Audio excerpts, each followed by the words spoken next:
What's up, guys?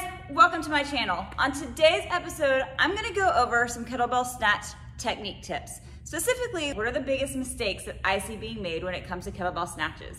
And how do you know if you're making these mistakes or not?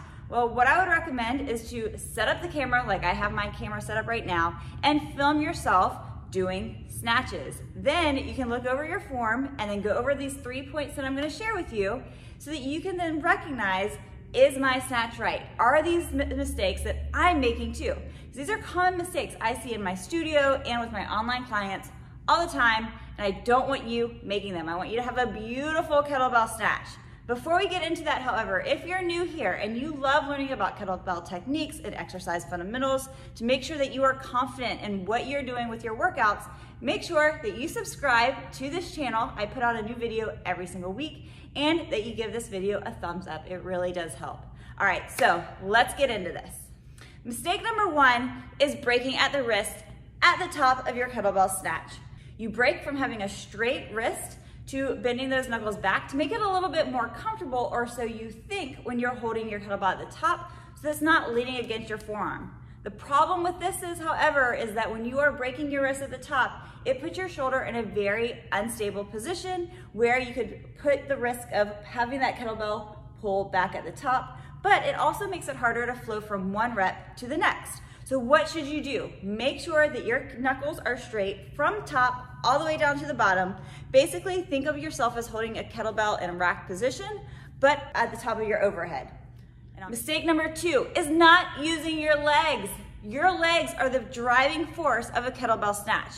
Just like when you're doing a kettlebell swing and you're pushing through with your hip hinge, you're activating your hamstrings, you're using your glutes. That's what you want to do with your snatch as well. You want to drive your feet into the ground, have a really fantastic hip hinge where your hips are going back behind you, and then you're going to power through your hamstrings, push through your glutes to stand yourself up and power that kettlebell all the way up to the top. Do not try to muscle it up. You'll end up doing a curl slash clean slash press, and it just gets really, really sloppy. Chances are you can go a lot heavier with your kettlebell snatch if you just drive through your legs. So don't neglect the leg power. And the third and final mistake that I see most often made with kettlebell snatches is straight arming the kettlebell up to the sky. And here's what I mean. Taking the kettlebell with a straight arm, driving it away from your body, keeping that arm as straight as possible until your arm goes straight to the sky beside your ear. And what happens? Oh my gosh, it hurts so bad. That kettlebell just flops over your hand and plops onto your forearm.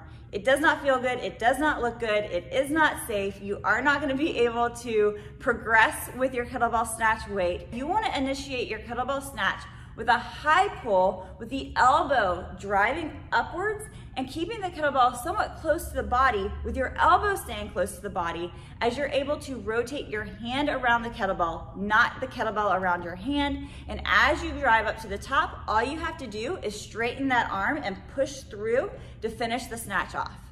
So now what do you have to do? Like I said, set up a camera and film yourself.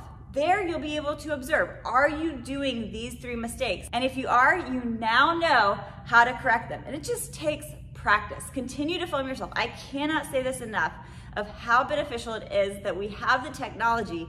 And if you want some actual feedback and more tips, I don't mind if you take a video, post it up on Instagram and tag me, and I'll be happy to look over it. If there's something that I feel needs some fast attention, I will definitely give my opinion so that you can practice and improve your kettlebell snatch.